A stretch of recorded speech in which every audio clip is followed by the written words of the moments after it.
Olá, pessoal. Nós estamos dando início ao nosso terceiro dia da Semana da Liderança.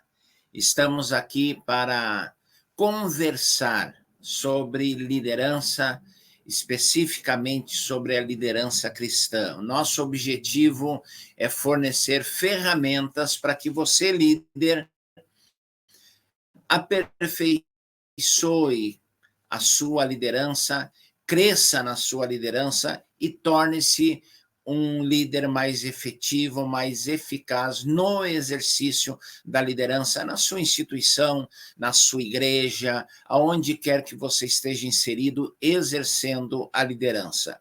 E nesse terceiro dia, nós vamos falar um pouquinho sobre os maiores desafios da liderança. Nós poderíamos passar um dia inteiro falando sobre desafios da liderança, mas eu listei aqui alguns desafios que eu considero serem os maiores enfrentados por um líder. Não esgota o assunto, há muito mais para ser analisado, mas estes são os maiores, na minha opinião, e eu quero conversar com você sobre eles para que você esteja preparado para enfrentar os desafios que se apresentarem enquanto você liderar ou enquanto você está liderando. Vamos lá ver quais são esses desafios. O primeiro desafio é lidar com pressões de todos os lados. O senso comum acredita há bastante tempo que a vida daqueles que escolheram ou foram escolhidos para serem líderes é só flores por onde quer que eles transitem, por onde quer que eles passem. Na verdade, isso é uma falácia, isso é um erro, isso não acontece. Existem os bônus da liderança, com certeza, mas também existem ônus. E eu até diria que uma liderança verdadeira, ela tem mais ônus do que bônus. Num jardim, uma rosa lindíssima, você olha uma roseira, na roseira tem mais espinhos do que flores. É normal, é natural, mas as flores são lindas.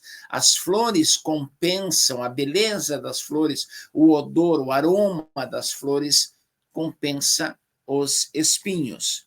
Não existe maior engano do que esse de que pensar que a liderança é um mar de rosas. Não, não é. É claro que os indivíduos que ocupam a liderança, que ocupam posição de liderança, independente de qual segmento em que atue, desfrutam de alguns benefícios, com certeza, mas também, como eu já disse, tem o bônus, mas tem o ônus. As responsabilidades que assumem são iguais ou até maiores do que qualquer regalia que possam se beneficiar, que possam desfrutar na jornada da liderança.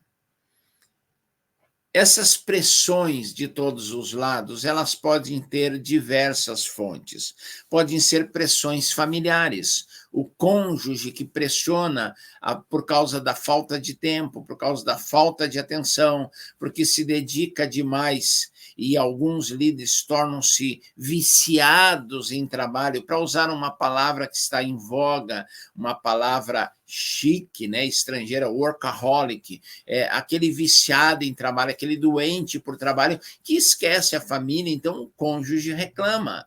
Os filhos reclamam, às vezes querem sair, querem passear, querem ir ao shopping, querem ir à praia, querem fazer uma viagem, querem desfrutar de umas férias, e o líder não pode. Então, ele é pressionado. Às vezes, ele não pode porque ele tem uma agenda mal organizada, porque ele não está focado na sua agenda, não tem uma agenda inteligente e bem distribuída, então ele acaba não podendo. Mas, independente disso, existem pressões familiares, tanto do cônjuge quanto dos filhos. Se mora em casa e é solteiro, mora na casa dos pais e é solteiro, os pais muitas vezes pressionam, os filhos pressionam os pais, então existe essa pressão sobre a liderança. E lidar com ela é complicado.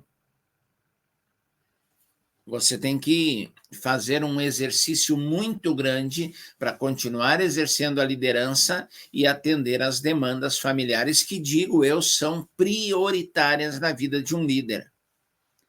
Se você não, Paulo já dizia isso a Timóteo, se eu não estou equivocado, que quem não cuida da sua casa não pode cuidar da igreja de Deus. E como esse curso é um curso de liderança cristã, essa semana de liderança é voltada para o contexto eclesiástico.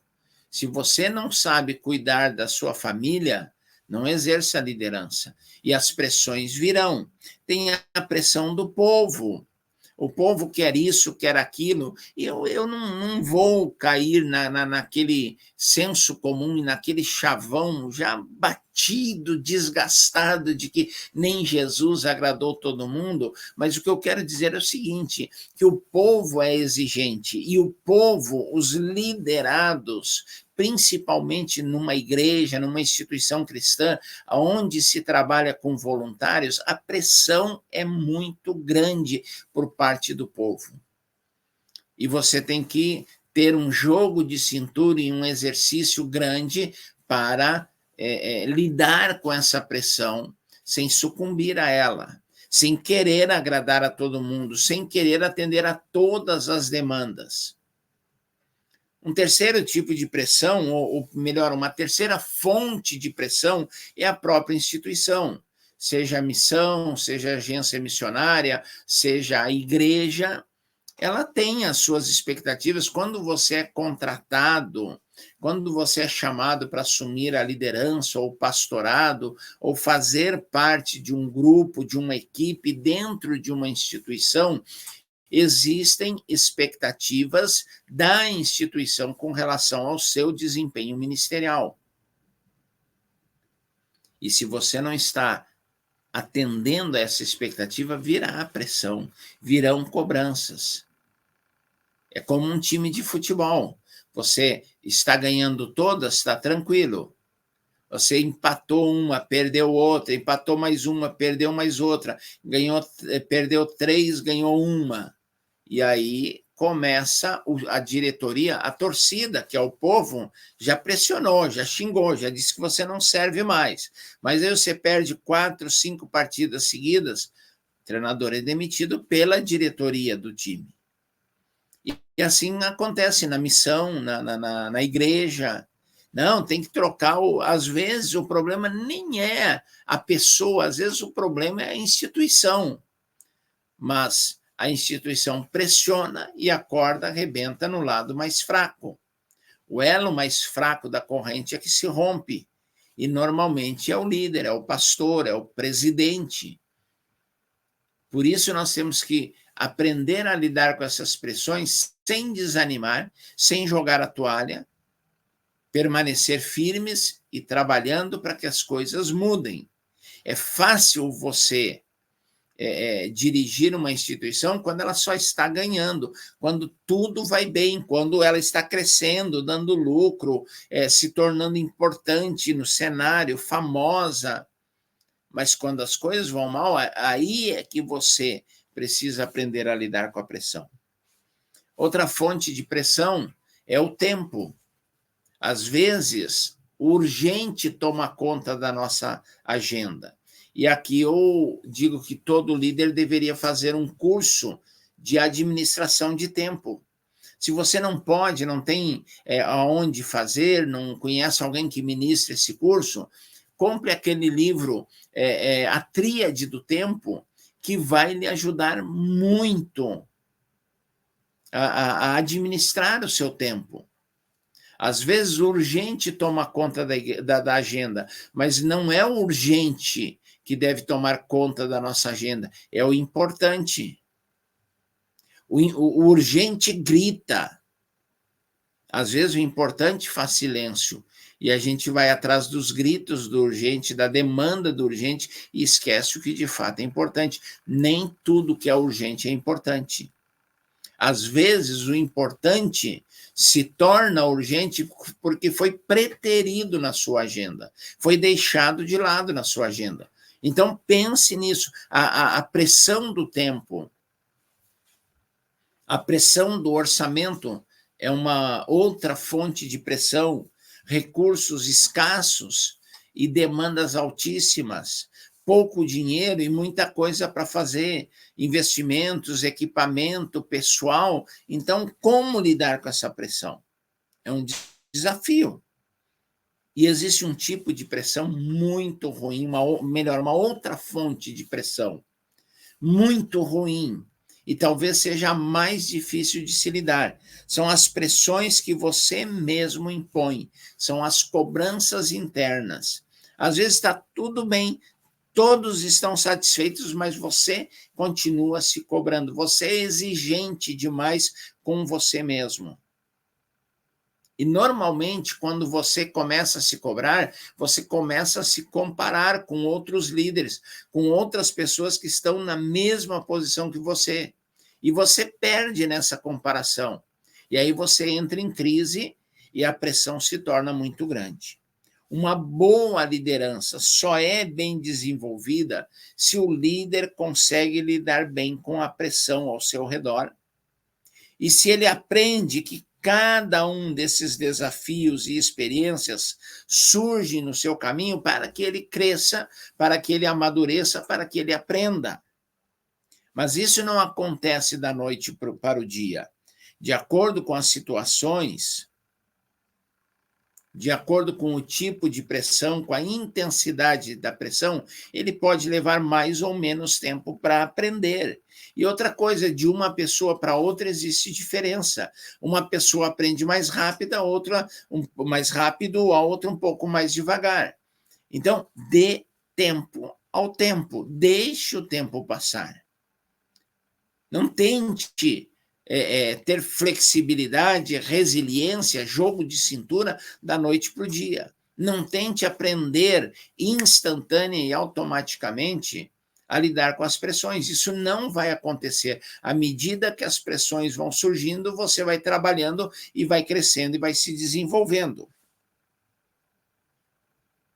Nessas situações de pressão, de intensa pressão, existem alguns comportamentos que podem nos ajudar a obter o êxito nas mais diversas empreitadas, desafios e pressões de nossa jornada. Entenda bem, eu não estou dando a receita do bolo, eu estou dando algumas sugestões. Algumas sugestões. Eu assisti há poucos dias um filme muito interessante que falava sobre situação de crise, e esse grupo de personagens do filme, baseado numa história real, eles adotavam a regra dos 3 R's. Primeira era respire, segunda, relaxe, terceira, razão. Eu não vou seguir exatamente por esse caminho, mas estamos muito próximos disso. Primeira coisa, quando você está debaixo de pressão, respire. O primeiro passo na hora em que você sentir o peso da pressão que recai sobre os seus ombros é respirar fundo. Não deixe que o desespero tome conta de você, que a adrenalina do momento impeça o seu raciocínio lógico.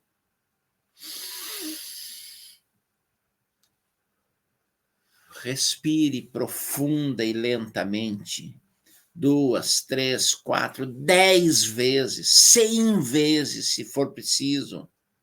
Feche os seus olhos e inspire, depois expire profundamente, calmamente. Expanda não só os seus pulmões, mas seu diafragma para encher bem os pulmões. Oxigene bem o seu cérebro e todo o seu organismo. Dá aquela relaxada, pare, nem que seja por alguns minutos, para fazer literalmente um exercício de respiração. Esqueça o resto, solte o celular, desligue o computador, feche os seus olhos e respire. Procure arejar a mente, deixando espaço para que as soluções dos desafios de líder surjam, apareçam, e você consiga manter a sua mente sã ao longo da trajetória. Então, a primeira coisa, debaixo da pressão, respire. Segundo lugar, vigie ou fique de olho nos seus pensamentos. Geralmente, quando nós estamos debaixo de pressão, e principalmente se essa pressão for constante, for persistente, nós tendemos a deixar que os pensamentos sabotadores dominem a nossa mente. E esses pensamentos sabotadores nos deixam completamente incapacitados para tomar decisões em nosso dia a dia, principalmente naquela situação de pressão. Diante disso, a minha dica é: fique de olho em seus pensamentos e não deixe que os piores deles sejam os seus conselheiros. Eu não vou dar conta, eu não vou conseguir resolver, eu não nasci para isso, eu não tenho dom para isso, acabou, eu não posso mais, eu não consigo. São pensamentos sabotadores. Eles não podem ser os seus conselheiros. Tá? Nada de pensar que não é capaz, que não vai conseguir, que não vai atender às expectativas das pessoas ou às suas próprias, e muito menos acreditar que não tenha habilidade para levar os seus projetos adiante. Não vá por esse caminho. Se esses pensamentos surgirem, combata-os, lembrando de tudo que você já fez, de todas as conquistas que você já teve, do ponto em que você e a sua organização estavam no começo e aonde estão agora. Você lembra de Davi? Quando Davi saiu lá para o campo de batalha, ele foi ver como os irmãos estavam para levar notícias para o pai Jessé, foi levar comida, mantimento lá para os seus irmãos, algumas regalias, e deu uma subornada no comandante, levou uns queijos, uns pães para o comandante deixar entrar lá no cenário da guerra, no campo de batalha, aquela coisa toda. E aí Davi olha para Golias, e Golias tem 2,97 m de altura, 98, alguma coisa assim. É homem para ninguém botar defeito, é homem para mais de metro.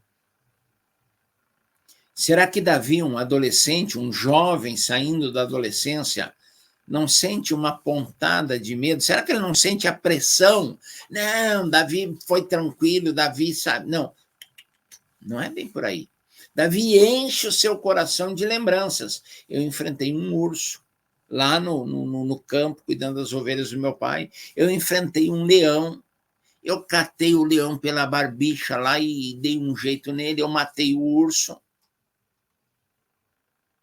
Então, ele respirou e lembrou do que, ao invés de dar ouvidos para os pensamentos sabotadores, ao invés de olhar e ficar medindo o tamanho de Golias, ele, para se livrar da pressão, ele lembrou o que já tinha feito. E isso funciona. Confie no Deus a quem você serve também. Por quê? Porque Deus está continuamente ao seu redor, ao seu lado.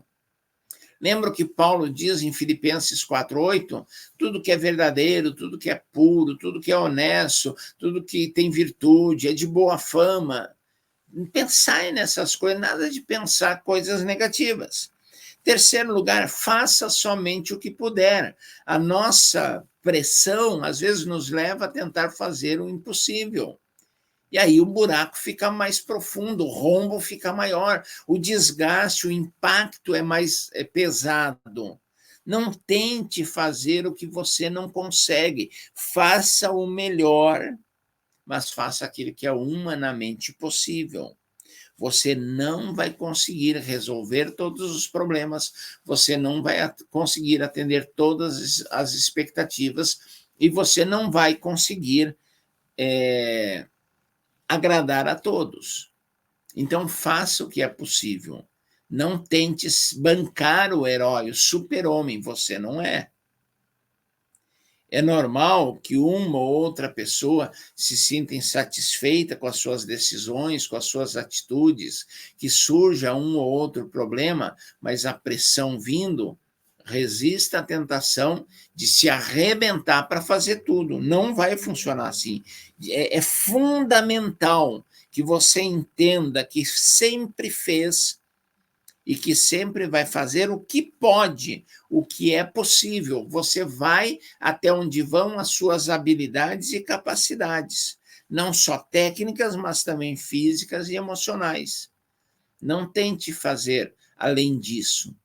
É um suicídio em termos de liderança. Não ultrapasse limites para agradar a quem quer que seja ou para resolver qualquer problema. As pressões virão, mas um líder tem que enfrentá-las. Segundo desafio da liderança é lidar com a ingratidão. É duro lidar com gente ingrata. É difícil lidar com gente ingrata. O que é ingratidão? É a falta de reconhecimento, a falta de gratidão por algo que foi feito por outra pessoa. Ela pode ser expressa das mais diversas maneiras, desde uma falta de educação, que é a falta do agradecimento, do muito obrigado, do valeu. Isso também é ingratidão, além de ser falta de educação, a falta de reconhecimento público. E ela chega ao ponto de críticas injustas. A pessoa fez tudo o que pôde por você e você ainda critica e diz que ela não fez nada. Eu passei por isso. Havia um líder que eu estava treinando numa das igrejas que eu pastoreei, e talvez tenha sido a pessoa que eu mais visitei durante o meu pastorado naquela igreja. Eu ia todas as semanas pela nossa relação e pela expectativa que eu colocava em cima dele e pela expectativa que ele tinha com relação a mim e em relação a si mesmo. Eu o visitava quase todas as semanas. Era uma pessoa que não podemos dizer que era pobre, mas não era rico, não era abastado. E quando ele se afastou de mim e acabou se afastando da igreja, ele encheu o peito para que o som saísse bem alto e disse para várias pessoas que o pastor Delvacir só visita os ricos da igreja. O que é isso? Isso é ingratidão. Não reconhecer o que foi feito e ainda criticar e falar em verdades. Não há nada pior do que você ajudar uma pessoa e quando você precisar dela, não receber auxílio em troca. Isso é ingratidão. O líder tem que aprender a fazer sem esperar retorno. Ele faz porque é seu papel como líder. Ele ajuda porque é isso que um líder faz, ajudar as pessoas a crescer, a se desenvolver e até ajudar em outras áreas. Agora, o líder que faz com a expectativa de receber em troca, ele vai se frustrar, porque nem sempre ele vai receber. Se alguém tem uma atitude positiva, que bom, que legal, que ótimo. Mas se não tiver isso, não vai me empurrar para baixo. Isso não vai me jogar no buraco. Eu vou continuar a minha liderança apesar da ingratidão das pessoas. Não espere palmadinha nas costas, tapinha nas costas, não espere agradecimento público, elogio público de todo mundo, porque pouca gente faz isso. Você é líder, principalmente se você é pastor, as pessoas dizem das duas uma.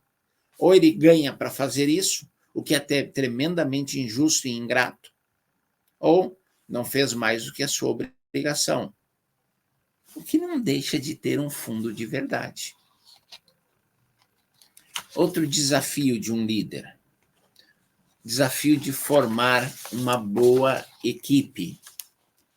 Equipes que saibam trabalhar junto, pessoas que saibam trabalhar juntas, equipe que saiba trabalhar junto,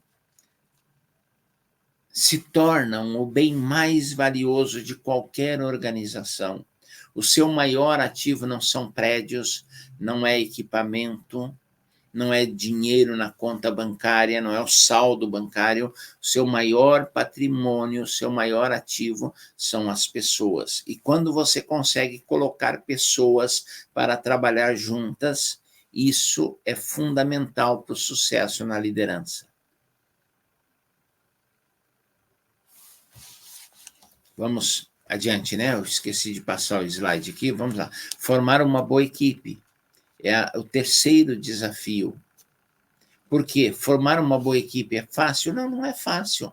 Se fosse fácil, todo mundo teria uma boa equipe. Você tem que colocar cada pessoa no seu devido lugar, as qualidades individuais, as habilidades individuais de cada profissional ou de cada voluntário são importantes. Mas quando são somadas as de outras pessoas, as suas forças que são importantes, elas se multiplicam e, consequentemente, os resultados também. Mas se você não souber montar a sua equipe, a força de um é anulada pela fraqueza do outro, pela resistência do outro, pela atitude antagônica do outro. Então, você tem que saber juntar os elementos, os componentes da equipe, tem que ser, não é qualquer um. Não é qualquer um. Quando Jesus estava selecionando os 12 apóstolos, teve um monte de gente lá se candidatando. Senhor, eu quero. Mostra onde o senhor mora. Deixa eu ver a tua casa aí que eu quero. Não, você não serve. As raposas têm o seu covil, os pássaros têm seu ninho. Eu não tenho casa. Eu não tenho casa. Você quer vir? Você está preocupado com casa? Com onde vai dormir, onde vai comer, com a sala de visitas, com a televisão de 70 e tantas polegadas, ar-condicionado em todos os cômodos da casa, você não serve. Aí o outro diz assim, senhor, eu vou te servir, mas deixa eu ir lá, vou fazer um churrasco lá, uma festa com os meus amigos, uma festa de despedida, depois fica com teus amigos. Eles são mais importantes do que eu. Aí o outro disse, senhor, deixa eu ir lá sepultar meu pai. Espera aí, o pai dele não estava morto, não estava sendo velado, senão ele não estaria ali com Jesus, ele estaria no velório. Ele disse, meu pai é velho, eu tenho que cuidar do meu pai, então é o seguinte, quando meu pai morrer, eu te sigo. Jesus disse, não, você não serve. Deixa os mortos cuidar dos seus próprios mortos, você vem e me siga. Mas o nome desse não é o do 13º apóstolo, ele foi cuidar do pai. Então, você montar não é quem quer, eu quero fazer parte da equipe. Você tem que fazer uma análise do perfil de cada componente da sua equipe individualmente e analisar como eles irão render unidos como uma equipe. Senão, não adianta. E esse desafio é muito grande.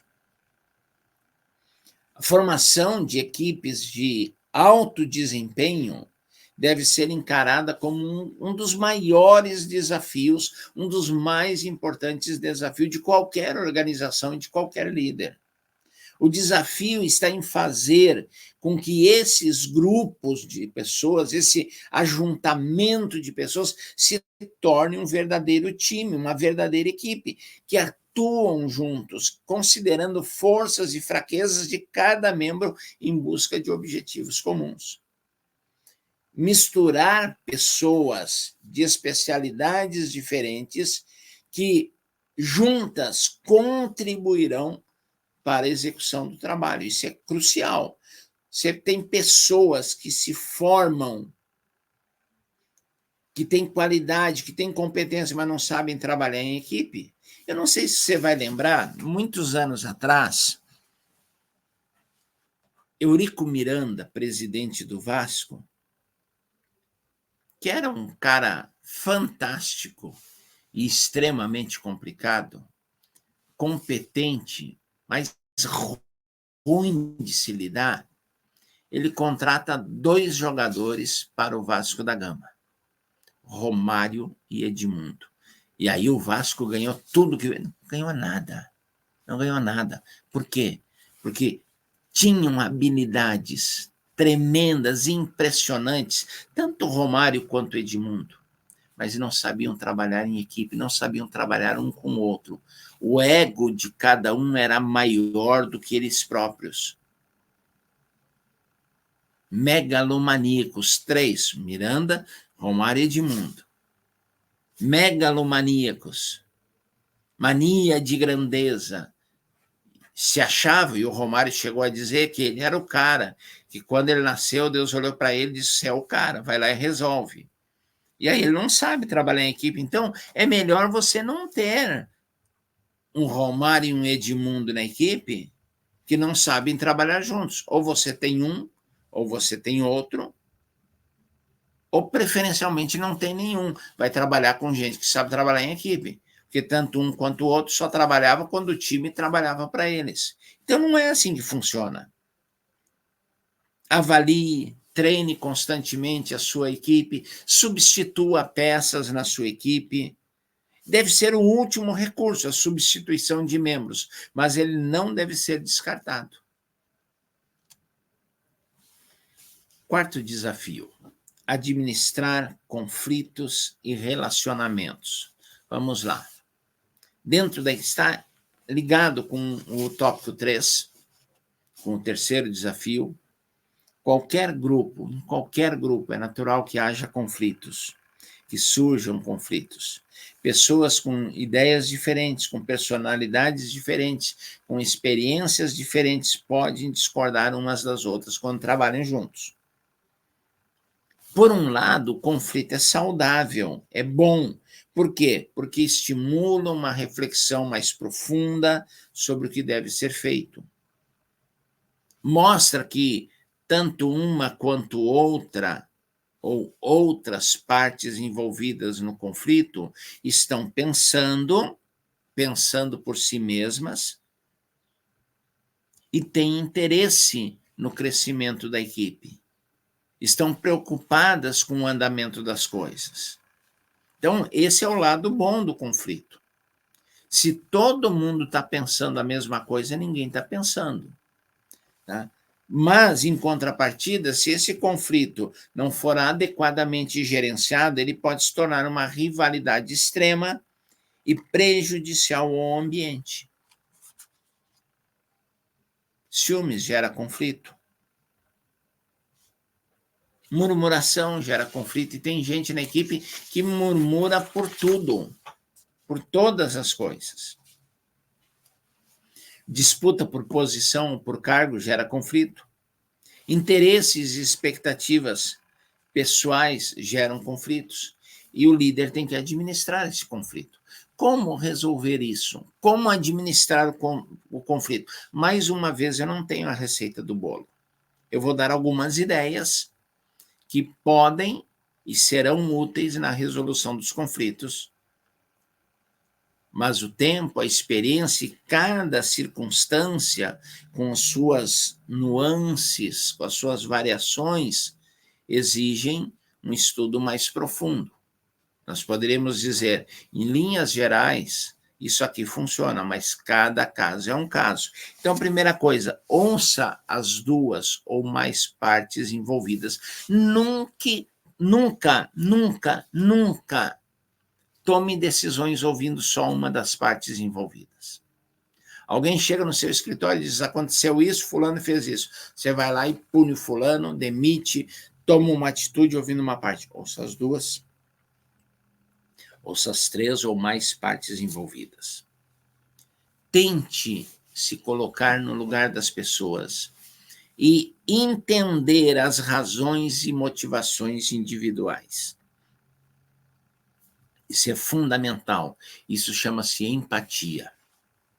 Jamais tome partido num conflito. Jamais tome partido num conflito. Não fique do lado de um ou de outro como indivíduos. Se um estiver completamente errado e o outro absolutamente certo, e você identificar isso, você vai tomar uma decisão que parece favorecer A e não B, mas não é porque é A ou B, é porque é o certo a se fazer, mas não tome partido. Eu fui consultado para assumir uma determinada instituição e num primeiro momento, numa primeira conversa, eu percebi que havia um racha, Tinha 2 líderes fortes e cada um caminhava numa direção. Não havia um antagonismo declarado e verbalizado entre eles, mas era visível a desunião. Conversando com um terceiro líder da instituição, eu fiz menção ao fato da instituição ser rachada. E essa pessoa disse: o senhor percebeu? Percebi. E que lado o senhor vai tomar? De que lado o senhor vai ficar? Ou o senhor vai ficar em cima do muro? Eu olhei para a pessoa que me inquiriu e disse: eu sou o muro. Eu não vou ficar em cima do muro, eu sou o muro. A minha ideia, se eu assumir o que acabou não acontecendo, se eu assumir a instituição, eu quero trazer os dois para o centro, para o meu lado. Eu não fico em cima do muro, eu sou o muro. O líder é assim. Ele não toma partido nem de um nem de outro e não se omite ficando em cima do muro. Ele é o centro, ele é a linha demarcatória, ele é o muro e os outros têm que vir para cá. É assim que se age na liderança. Faça o impossível, não é o possível. É o impossível para que haja entendimento, perdão e reconciliação. Quando não houver acordo entre os envolvidos, o líder precisa tomar uma decisão que permita que um conflito seja adequadamente resolvido. E quando isso acontece, de uma não reconciliação, de um não acordo entre as partes envolvidas, aí o líder deve identificar quem errou, quem acertou, explicar o porquê da sua decisão e tomar medidas para que os envolvidos possam voltar a trabalhar em harmonia. É isso que tem que acontecer. Outro desafio da liderança, o quinto desafio, lidar com a deslealdade. É diferente da ingratidão, porque a deslealdade ela vai além. A ingratidão é uma postura pessoal, normalmente, e mais interiorizada. A deslealdade é exterior e envolve outras pessoas. Algumas pessoas se sentem mal, alguns líderes se sentem mal e até entram em choque no momento que descobrem uma traição, uma deslealdade. Tem que ter maturidade, você tem que ter maturidade para lidar com a deslealdade. Deslealdade é normal, sempre houve, sempre haverá. E se você não enfrentou uma situação de deslealdade, deixa eu dar uma notícia para você. Vai acontecer. Você vai enfrentar. Você será traído. Seu tapete vai ser puxado por alguém em quem você investiu e investiu muito. Em muitos casos, a deslealdade vem, e na maioria dos casos, a deslealdade vem de alguém que está ao nosso lado, que nós confiamos. E até o momento de levar essa rasteira, ou essa tentativa de rasteira, a pessoa aparentemente era de confiança. Existem pessoas falsas, sem caráter, dissimuladas, que vão lhe trair, que irão trair a sua confiança, que irão tentar assumir seu posto, que vão tentar te derrubar. É normal ficar desorientado, ficar triste, mas jamais deixar que uma deslealdade desestabilize a sua liderança. Não, isso não pode acontecer. Vou repetir, a deslealdade existe e vai acontecer com você se ainda não ocorreu. Aí o que fazer numa atitude de deslealdade? Em primeiro lugar, confronte com amor, com respeito, a pessoa que lhe foi desleal, mostre o que ela fez, mostre o prejuízo que ela trouxe para você e para a organização, confronte com amor, mas com firmeza. Segundo lugar, não contra-ataque, não se vingue. Tá? Se a pessoa demonstrar arrependimento e pedir perdão, conceda uma nova oportunidade. Pedro foi desleal. Judas traiu, foi desleal. Será que Jesus teria dado uma outra oportunidade para Judas? Eu não tenho a menor dúvida que sim. Se Judas, ao invés de ir se enforcar, tivesse chegado ao pé da cruz e dito, Senhor, me perdoa, o Senhor teria lhe perdoado e lhe restaurado. Pedro teve a sua segunda chance. Judas preferiu não ter. Não foi Jesus, foi Judas. Se a pessoa demonstrar arrependimento, pedir perdão, conceda uma nova oportunidade. Não quer dizer que você vai confiar inteiramente, integralmente. Você vai tomar alguns cuidados, mas você vai deixar essa pessoa desenvolver ao seu lado e provar que ela também pode ser leal e que aquilo foi um escorregão, um vacilo, um erro, mas que ela quer se redimir. E ela pode fazer isso.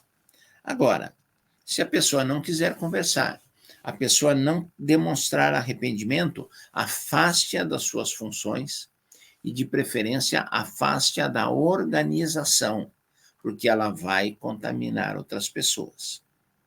Ela vai envolver outras pessoas na sua deslealdade, na sua rebeldia.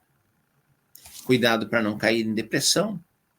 E cuidado, principalmente, para não desistir de investir em pessoas.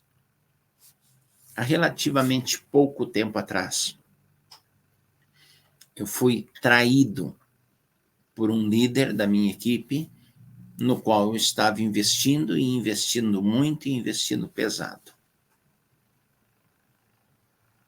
E ele me traiu. Ele saiu, levou um grupo de pessoas consigo, e por mais de um ano continuou falando mal de mim e visitando membros da igreja que eu pastoreava, tentando levá-los para o seu grupo. E alguém disse, isso acontece porque você investe muito em pessoas, você acredita nas pessoas, você quer dar oportunidades. Eu respondi simplesmente, é a minha índole, e eu continuarei a fazer. Não desista de investir em pessoas porque alguém foi desleal. Continue investindo naqueles que são gratos e leais. Outro desafio, lidar com pessoas problemáticas, difíceis e problemáticas. Como tem gente assim? Na sua equipe tem, na sua igreja tem, na sua instituição tem. É inegável que em algum momento da vida todos nós nos deparamos ou nos depararemos com pessoas difíceis de lidar. Seja no trabalho, seja na família, entre os amigos, sempre existe uma pessoa cuja presença gera conflitos e mal-estar. Cuidado para você não ser essa pessoa. Cuidado para você não se tornar essa pessoa. No ambiente de trabalho, por exemplo, é comum que existam pessoas que são difíceis de lidar por serem extremamente exigentes ou extremamente críticas, ou os dois. Outras são difíceis de lidar porque são passivas e nunca tomam uma atitude diante das circunstâncias, diante dos problemas. Não é fácil lidar com pessoas que colidem conosco, que são mal educadas, que são negativas, que são cabeças duras, que são antipáticas, mas é possível. E a primeira coisa a fazer é não entrar na sintonia delas. É não entrar na vibe delas. É não dar moral para a sua atitude. Procure pensar assim, se a pessoa é arrogante, é pessimista, é provocadora, ou seja lá o que for, o problema é dela. Você não tem nada a ver com isso. Você não tem que se rebaixar e descer ao nível dessa pessoa para tratar com ela. Cada um é, como escolhe ser. E eu vou escolher não ser como essa pessoa e não devolver na mesma moeda. E não dar o troco para essa pessoa. Assim, durante a conversa, durante a confrontação, quando houver, mantenha a consciência de quem você é. Você não é ele, você é você. E você é diferente. Mantenha a consciência de quem você é, o que você quer e o que você não quer. Então você não vai entrar na onda daquela pessoa. Você não vai surfar na onda dele, você vai surfar na sua própria onda. Sinta os seus pés no chão, mantenha a atenção ao seu estado de espírito, mantenha a respiração correta e converse com calma. Pense antes de falar. Evite disparar rapidamente respostas automáticas, reações impulsivas. Mantenha o controle emocional e mantenha o discernimento. Tente e não se deixe contaminar pelo estado de espírito do outro. Se você conseguir isso, a conversa vai fluir muito melhor. Não valorize o comportamento da pessoa. Como assim? As atitudes inconvenientes, ignore. A pessoa foi inconveniente, ignore. Você não está sendo legal, você está valorizando o que ela fez e ela vai repetir. E ela vai tomar outras atitudes inconvenientes. Então, não valorize, ignore.